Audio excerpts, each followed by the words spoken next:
자, 오늘 성경의 말씀은 요한계시록 20장의 말씀이 되겠습니다. 20장의 말씀 내용을 우리가 들어가기 전에 19장의 말씀까지 17, 18, 19장의 말씀은 이제 마지막 때에 바로 바빌론 성이 무너지고 그리고 바다와 땅에서 올라온 두 짐승도 불못에 던져지게 되고, 그리고 이 사단의 이 세력도 불못에 던져버리는 심판의 내용이 계속되고 있었습니다. 자, 근데 오늘 20장에 딱 가가지고 내용을 우리가 보면서 19장하고 20장이 연결되는 것이냐 아니면은 단절된 것이냐라고 하는 것이 바로 이 요한계시록을 해석하는 데 있어서 결정적인 단서가 되는 거예요. 그래서 이 19장하고 20장이 자연스럽게 이어진다라고 한다면 바로 이 천년왕국이라고 하는 바로 이 내용이 여기에 나오는데, 이 천년왕국이라고 하는 이 천년도 문자적으로 보면서 이 주님의 재림과 함께 이 천년이 시작이 되는 것, 아니면은 천년이 지나고 나면서 주님이 오시는 것, 이렇게 해석이 되는 거예요. 자, 그래서 요한계시록의 해석에 있어서 요한계시록의 이 천년왕국에 대한 20장에 대한 해석에 있어서 우리가 신학적인 내용이지만은 많은 분들이 많이 들었을 것이라 생각해요. 전천년설이다, 후천년설이다, 무천년설이다, 이제 그렇게 들어보셨을 거예요. 그 이야기는 바로 이 요한계시록 20장의 해석에 대한 내용인 거거든요. 20장을 우리가 어떻게 해석해야 되느냐. 그래서 20장 해석에 있어서 우리는 바로 이 19장하고 단절돼서 20장의 바로 이 사건은 바로 이 초창기 바로 이 에덴 동산의 바로 그 사건으로 보느냐. 그 사건, 에덴 동산에 아시죠? 에덴 동산의 마귀가 이 아담과 하와를 미혹했던 그 사건으로 보느냐, 아니면 앞으로 되어질 일로 보느냐, 이게 되는 거죠. 앞으로 되어질 일로 본다면 바로 이 천년의 왕국이 이제 앞으로 도래할 것이다, 이렇게 보는 건데, 그런데 이 내용이 아담과 하와의 이전의 사건이라고 본다면 천년이라고 하는 왕국, 바로 이 천년 왕국에 대한 이 천년은 상징적인 숫자가 되는 거예요. 그냥 문자적인 천년이다 그렇게 얘기하지 않고 상징적이다, 이렇게 보는 거예요. 그러면 상징적이라는 얘기는 뭐냐면 천년이 꼭 천년이 아니다는 거예요. 이것을 무천년이다, 이제 이렇게 얘기하는 겁니다. 그래서 저는 개인적으로는 전천년설 중에서도 역사적 전천년설도 성경에 기반한 것이기 때문에 우리가 귀담아 드려야 되겠지만은, 후천년설은 말도 안 되는 거고 수천년설은 말도 안 되는 거고요. 전천년설 중에서도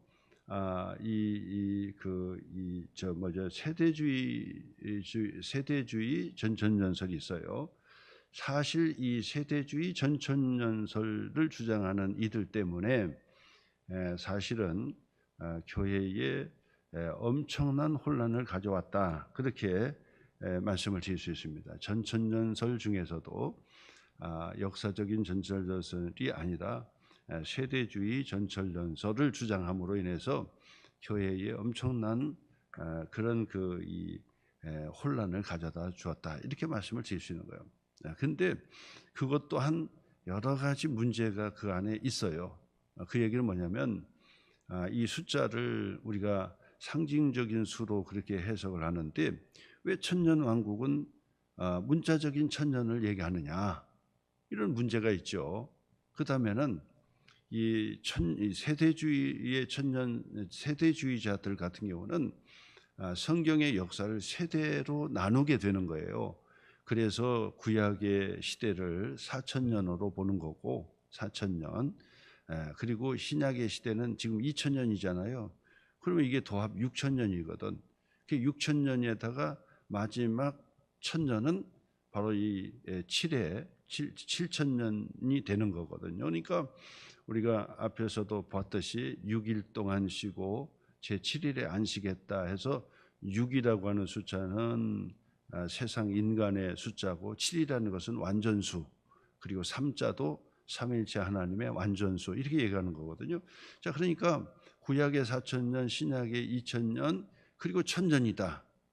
그러니까 이 앞으로 1,000년 왕국이 온다라고 하는 거죠. 그러면 언제 1,000년 왕국이 시작이 되고 주님이 언제 오느냐, 이게 계산이 되는 거예요. 계산이. 구약을 4,000년으로 만들었죠. 그다음에 신약에 2,000년이라고 만들었잖아요. 그럼 2,000년이라고 한다면 그 2,000년을 한번 계산해 보잖아요. 예수님이 오신 날로부터 2025년이란 말이에요. 그런데 예수님이 오신 연도가 정확하게 뭐 6년 내지 5, 6년, 7년 정도가 이제 늦춰졌다고 이제 한다고 한다면 이제 이것이 이제 뒤로 가는 거죠. 뒤로. 그러면 2000년 그리고 그 몇 년을 빼고 그러면은 2000년 몇 년 2000년이 오기 전에, 그렇죠? 2000년이 오기 전에, 그리고 2000년 조금 지나기 전에 주님이 오신다, 이렇게 결론이 되는 거예요. 그래서 예수님이 다시 오시는 날짜를 그래서 계산을 되는 거죠. 네? 앞에 4,000년에다가 2000년을 연도로 정확하게 뭐 계산해 내면은 2000년을 만들 수 있거든요. 그리고 1,000년 왕국, 그 사이에 주님이 오신다, 이렇게 보는 거예요. 그러니까 이 세대주의 전천년 세대주의 전천년을 신봉하는 사람들은 바로 이 예수님이 이제 곧 오신다, 이렇게 예측을 했던 거예요. 그것 때문에 바로 이 세대주의자들의 종말론 때문에 바로 이 전 세계가, 한국 교회, 전 세계 교회가 혼란에 빠졌던 거예요. 과연 예수님이 오시느냐, 뭐 이런 거죠. 그렇게 됐던 거예요. 자, 그런데 이제 뭐 2000년이 훌쩍 지났으니까 뭐 그런 얘기는 또 이제 사라지게 되고, 그러나 지금도 또 자기가 메시아라고 그리스도라고 그렇게 주장하는 이단들이 또 있으니까요. 그래서 날짜를 계산하는 부분이 바로 이 세대주의자들 때문에 바로 그런 일들이 일어났던 거예요. 그래서 이 천년의 왕국이 문자적으로 천년을 보느냐라고 하는 것은 사실은 어폐가 있다, 그래 보는 거예요. 그리고 이 역사적인 전철연설을 주장한다 할지라도 여러 가지의 뭐 해석이 되지 않는 부분이 없지 않아 있어요. 그래서 그것까지 제가 뭐 다 말씀드리기는 뭐하고, 여러분들은 제가 주장하는 대로 틀린 것은 아니니까, 뭐 역사적 전철연설을 주장하는 사람도 뭐 일리가 있는 말씀이고, 무천년을 얘기하는, 다시 말해서 천년 왕국을 문자적으로 천년이 아니다, 이렇게 보는 거예요. 단순하지요. 왜냐하면 그 이 다른 숫자는 다 상징적으로 보는데 14만 4천도 상징적으로 보는데, 아니 천년 왕국만 느닷없이 문자적으로 본다, 해석한다, 이게 이상하잖아요. 그러니까 문자적으로 해석할 필요가 없다, 그 말이에요. 자, 그러면 천년 왕국은 언제부터 언제냐? 주님이 오실 때부터 시작해서 다시 오실 때까지 천년이에요. 그래서 이거는 숫자적으로 천년이 아니라 바로 2000년이 넘었으니까 무천년이라고 그렇게 얘기하는 거예요. 그래서 종말도 주님이 오실 때부터 다시 오실 때까지, 그리고 천년 왕국도 주님이 오실 날부터 시작해서 주님이 다시 오실 때까지가 다 천년 왕국이다, 이렇게 보는 거예요. 그렇게 보면은 20장이 바로 19장하고 단절된 걸로 보는 거죠. 단절된 걸로. 자, 요 단절됐다라고 하는 것만 거기다 딱 써놓으면 벌써 이 요한계시록의 해석 자체가 완전 큰 해석이죠. 요한계시록에 있어서 아주 중요한 이슈 중에 하나죠. 큰 해석이 완전히 갈라져 버리게 되는 사건이 일어나게 되는 거예요. 자, 그래서 요한계시록 20장은 거기다 써놓으세요. 19장과 연결되지 않는다 이렇게만 써놓으면, 그러면 연결되지 않는다는 얘기는 바로 이 에덴 동산에 바로 이 사탄의 역사를 보여주는 거다 이렇게 보는 거예요. 자, 그러면 한번 보세요. 실질적으로 그런지 연결되는 건지 아니면 옛날에 바로 이 에덴 동산에서 있었던 일인지를 여러분 판단해 볼 수 있어요. 조금만 읽어도 한번 보세요. 1절 한번 보세요. 또 내가 봄에 천사가 무저갱의 열쇠와 큰 쇠사슬을 그의 손에 가지고 하늘로부터 내려와서 용을 잡으니 곧 옛뱀이요 마귀요 사단이라 잡아서 1000년 동안 결박하여. 그죠? 이게 뭡니까? 결국은 에덴 동산의 바로 그 사건을 이야기하는 거죠. 에덴 동산의 사건, 옛뱀이라고 나오잖아요. 옛뱀, 마귀요 사탄이라. 옛뱀이라. 옛뱀. 그 옛뱀이 뭐예요? 에덴 동산에서 아담과 하와를 유혹했던 뱀이죠. 이게 마귀요 사탄이라. 바로 그런 이야기가 나오게 되는 것입니다. 자, 그래서 요한계시록 20장은 19장과 연결된 것이 아니라 바로 이 에덴 동산의 인류의 시작부터 다시 이야기하는 것이다 라고 본다면 이 천년 왕국이라고 하는 바로 이 단어는 문자적으로 천년이라고 이야기할 수가 없다, 이런 결론이 나오게 되는 것입니다. 앞에서도 그랬죠. 전반부 11장까지 그리고 12장으로 연결했죠. 12장. 근데 이것도 마찬가지예요. 사실은 12장을 11장하고 연결되는 걸로 보느냐 아니면은 다시 처음으로 가느냐. 그게 제 말씀드려서 처음으로 다시 간다고 얘기해요. 처음으로 다시 간다. 근데 사실은 또 앞에서도 또 그랬어요. 2장 3장이 7교회란 말이에요. 7교회예요.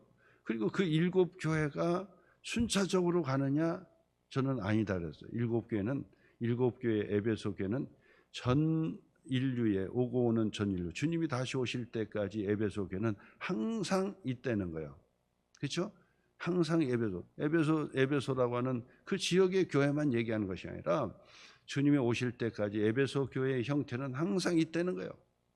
서머나 교회도 마찬가지. 서머나 교회도 그 다음 세대, 그 다음에 다음 세대, 그래서 그 7세대로 나눠서 7교회는 7세대를 순차적으로 아니라니까요. 그렇게 되면은 나머지 그 이 세대는 그 다음 세대의 딜리버리 역할밖에 안 되는 거단 말이에요. 성경이 그럴 수는 없다고요. 그래서 7교회도 순차적으로 그 세대가 가는 것이 아니라 7교회는 항상 에베소 교회, 그 다음에 다시 또 서머나 교회 이렇게 가는 거다. 순차적으로 하는 게 아니라 처음부터 가는 거다. 처음부터. 12장도 마찬가지. 처음부터 다시 가는 거다. 그리고 20장도 처음부터 다시 가는 거다. 이렇게 되는 거예요. 자, 왜 요한계시록을 목사님 그렇게만 볼까요? 요한계시록만 그렇게 보는 게 아니에요.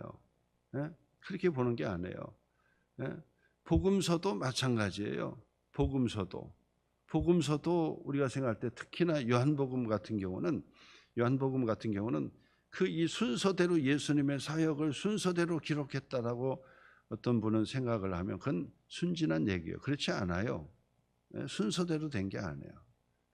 요한 사도가 예수님의 그 이 사역을 자신이 바로 우리에게 가르쳐 주려고 순서적으로 한 것이 아니라 예수님의 전 생애를 통해 3년의 공생애의 사건들을 끄집어내서 설명한 거예요.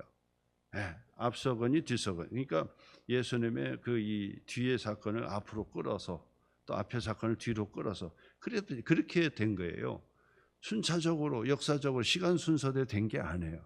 복음서도 그렇게 된 거예요. 복음서도 마태, 마가, 누가, 요한도 마찬가지입니다. 마찬가지로 요한복음의 말씀은 이거는 말할 수 없는 거죠. 똑같이 그렇게 된 거예요. 그러면 요한복음과 요한계시록의 말씀도 마찬가지죠. 요한사도의 기록이니까. 그러니까 바로 이 사건을 단절돼서 처음부터 다시 시작하는 걸로 이렇게 보아야 돼요. 그렇게 해야만이 요한계시록의 말씀을 수월하게 그렇게 이제 해석해 낼 수 있다라고 하는 것을 말씀을 드립니다. 물론 그거에 대한 여러 가지 그 어려운 난제들은 해석해 주면 되는 거예요. 해석해 주면 여러 가지 난제가 또 있어요. 그러나 그것을 해석해 주는데 무리가 되지 않는다라고 하는 것. 요거에 대한 깊이 있는 것은 제가 말씀드릴 필요가 없어요. 여러분에게 괜히 혼선을 주니까 그렇게 말씀드릴 수가 없다라고 하는 것을 말씀드리면서, 자 이제 3절부터 또 보니까 무저갱에 던져 넣어 잠그고 그 위에 인봉하여 천년이 차도록 다시는 만국을 미혹하지 못하게 하였는데 그 후에는 반드시 잠깐 놓이리라. 잠깐 놓이리라 해서 바로 이제 이런 본문들인데, 어쨌거나 바로 여기에서 나오는 천년 왕국이라고 하는 것은 문자적인 천년이 아니더라. 그래서 우리는 무천년의 입장을 가지고 있다. 그래서 천년은 주님이 오신 날부터 다시 오실 때까지가 종말이면서 또한 교회의 천년 왕국이다. 이제 그렇게 이해를 하면은 수월하게 된다 말씀을 드릴 수 있습니다. 자, 그래서 와서 다시 한번 조금 말씀드리면 전천년설이 있어요. 천년을 다 문자적으로 보는 거예요. 전천년설, 후천년설. 전천년설 중에서도 역사적인 전천년설이라고 하는 입장은 그래도 요한계시록을 건강하게 해석하는 그런 무리들이라고 볼 수 있어요. 그런데 세대주의적인 전천년설을 주장하는 사람은 이거는 아주 극보수, 근본주의의 극보수의 입장이라고 보는 거죠. 그러니까 그거는 교회에 엄청난 혼란을 가져왔어요. 그런데 여전히 그렇게 또 주장하는 사람이 있어요. 그 여전히 주장하는 사람은 자기가 뭔 얘기인지 몰라요. 자기 입장이 뭔지도 몰라. 그러면서 얘기하는 거예요. 그 얼마나 위험해요. 자기가 뭔 얘기하는지도 모르고 얘기한다고. 그런 것은 공부를 해야 되겠죠. 알아야 되겠죠. 그래서 이게 세대주의의 이 전천년설의 주장은 뭐가 문제가 있구나. 그래서 이 혼란이 왔구나라고 하는 것을 빨리 깨달아야 되는데 여전히 그 감도 못 잡고 그걸 계속해서 얘기하는 사람이 있어요. 사실은 우리 어렸을 때만 해도 전부 다 교회에서 사람들이 거의 전부 거의 90% 이상이 그렇게 했어요. 그렇게 했어요. 그렇게 해가지고 그거의 머릿속에 많이 입력이 됐던 거예요. 그게요. 근데 여전히 그렇게 생각하고 지금 요한계시록에 대한 이 해석과 모든 부분에 있어서 많은 부분들 문제점을 해결하고 그렇게 하는데도 불구하고 옛날 생각으로 그렇게 가지고 있다면 그 사람은 잘못된 생각을 빨리 버리고 건강한 요한계시록에 대한 해석을 가지고 있어야 이단들이 뭐라고 해도 유혹되지 않고 그리고 반박을 할 수가 있어요. 우리는 깊이 알질 못해도 이단들이 어쩌고 저쩌고 하면 요한계시록은 너희들의 전유물이 아니다. 너희들만 신비하게 푸는 그 책이 아니야. 요한계시록은 묵시문학이기 때문에 상징적인 언어나 이런 모든 것을 가지고 있어. 대신에 그 모든 것을 우리가 모른다 해도 요한계시록을 통해서 우리가 어떻게 종말을 살아가야 되고 또 어떻게 신앙생활을 해야 될지를 다 가르쳐 줬다. 그리고 요한계시록은 우리를 겁박하려고 주는 것이 아니다. 그렇게 얘기해야죠. 얼마 남지 않았으니까 14만 4천에 들어가셔야 된다. 그래서 조급하게 주고 그냥 완전히 이 세일하듯이, 그죠? 세일할 때 사람의 심리를 그렇게 이용하잖아요. 그래서 시간이 며칠 안 남았습니다. 몇 시간 안 남았습니다. 1시간 내에 모든 것을 종결합니다. 그리고 한정 판매, 100개가 한정 판매입니다. 곧 떨어집니다. 이러니까 이번에 기회가 안 되면 놓칠 것 같으니까 사람의 심리로 막 들어가 가지고 사는 건데, 바로 이 이단들이 사람의 그런 심리를 이용하는 거예요. 14만 4천이다. 그러니까 내가 안 들어가면 안 될 것 같은, 그리고 또 곧 오신다. 그리고 시간 날짜를 딱 정해놓고 딱 때리니까 거기에 쩔쩔매면서 그냥 현혹이 돼서 눈이 벌게져 가지고 들어가 가지고 바로 이 영혼까지 털리고 재산 털리고 가족 해체되고 이상한 사람이 되어서 나오지도 못하고 거기 계속해서 그렇게 이제 지내게 되는 불쌍한 사람들이 있다 그 말이에요. 이게 악한 의도 아닙니까? 그걸 알고 그랬다면은 모르고 그랬다면 무식한 거고, 알면서도 그랬다는 얘기는 그 사람들은 악한 의도를 가지고 거짓거리를 하는 것이다. 그렇게 여러분들이 꼭 기억을 하셔야 된다라고 말씀을 하십니다. 자, 그러면서 후천연서 있죠. 근데 후천연설은 이 자유주의자들, 자유주의자들이 꼭 그 얘기하는 거예요. 그 후천년이 뭐냐? 후천년이 뭐냐면 계속해서 세상은 더 좋아진다는 개념이에요. 세상은 좀 더 우리가 교육도 잘하고, 그다음에 우리가 또 열심히 이 계몽을 하고 열심히 배우고 잘 배우고, 그다음에 이성적으로 모든 걸 잘 배우면은 바로 이 땅에 천년 왕국이 도래한다. 이게 후천연설이에요. 후천연설. 그리고 나서 주님이 오신다. 그러니까 이 땅에서 바로 이 좋은 천년 왕국이 이 땅에 온다, 이렇게 보는 거예요. 그거는 이 진보주의 하는 신학자다 이런 사람들이 그런 얘기 하거든요.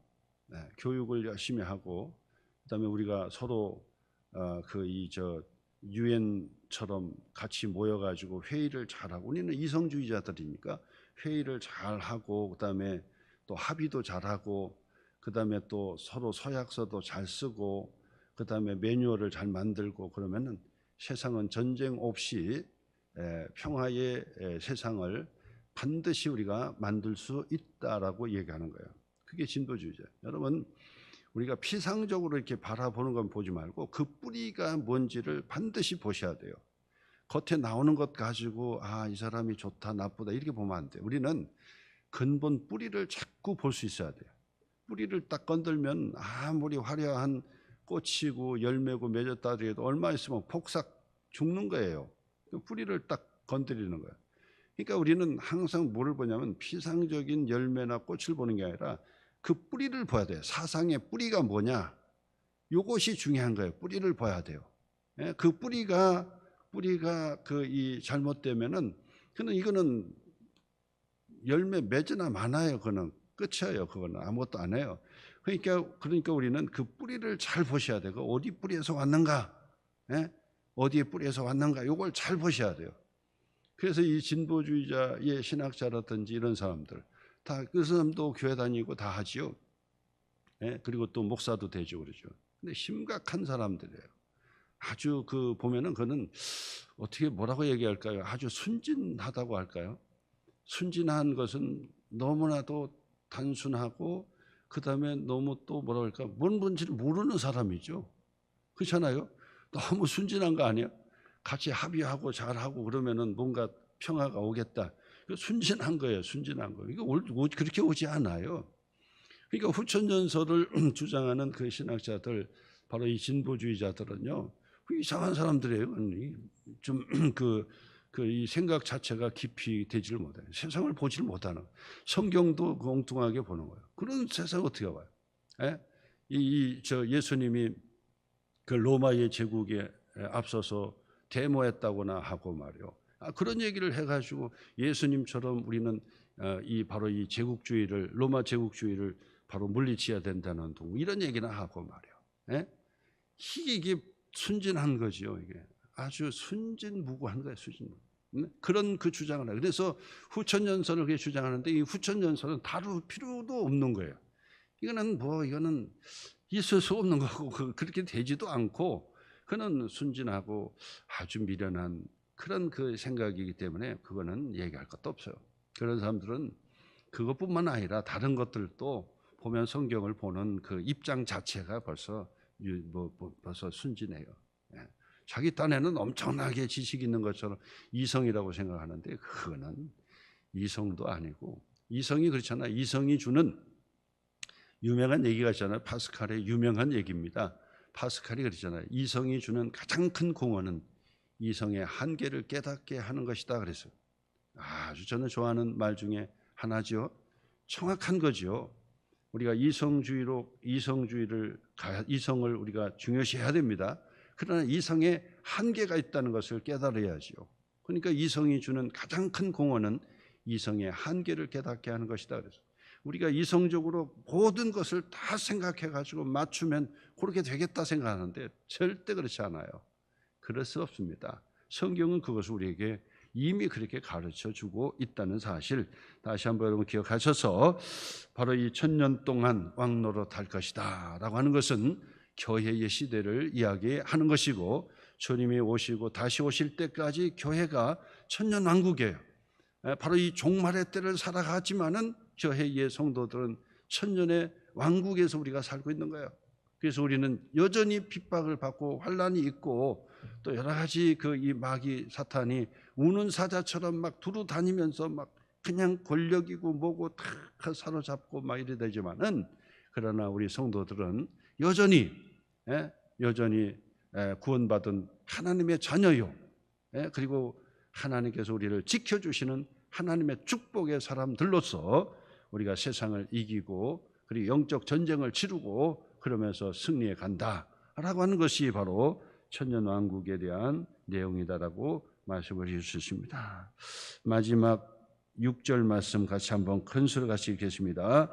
이 첫째 부활에 참여하는 자들은 복이 있고 거룩하도다. 둘째 사망이 그들을 다스리는 권세가 없고 도리어 그들이 하나님과 그리스도의 제사장이 되어 1000년 동안 그리스도와 더불어 왕노릇 하리라 그랬습니다. 오늘도 이 말씀을 붙들고 오늘도 승리하시기를 주님의 이름으로 축원합니다.